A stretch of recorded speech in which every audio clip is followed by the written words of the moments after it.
ইউরোপীয় ইউনিয়নে জ্বালানির উৎস হিসেবে কয়লার উপর নির্ভরতা কমে সৌরশক্তির ব্যবহার দীর্ঘদিন ধরে বাড়ছে। গত 23 জানুয়ারি যুক্তরাজ্য ভিত্তিক জ্বালানি বিষয়ক থিঙ্ক ট্যাঙ্ক এম্বার প্রকাশিত প্রতিবেদনে বলা হয়েছে, 2024 সালে প্রথমবারের মতো ইউরোপীয় ইউনিয়নে বিদ্যুতের প্রাথমিক জ্বালানি হিসেবে কয়লাকে ছাড়িয়ে গেছে সৌরশক্তি। ইইউতে সবচেয়ে দ্রুত বর্ধমান বিদ্যুতের উৎস হয়ে উঠেছে সৌরশক্তি। অঞ্চলটিতে এরই মধ্যে 11% বিদ্যুৎ উৎপাদন হচ্ছে পরিবেশ বান্ধব এই উৎস থেকে।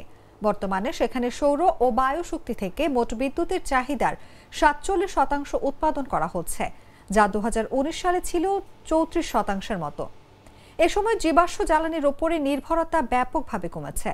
সামগ্রিকভাবে ইইউতে জীবাশ্ম জ্বালানির ব্যবহার কমেছে প্রায় 29%, আর কয়লার ব্যবহার কমে দাঁড়িয়েছে মাত্র 10%। এম্বারের জ্বালানি বিশেষজ্ঞ ক্রিস রসলোর মতে, ইউরোপীয় ইউনিয়নে বিদ্যুৎ শক্তির উপর নিয়ন্ত্রণ হারাচ্ছে জীবাশ্ম জ্বালানি।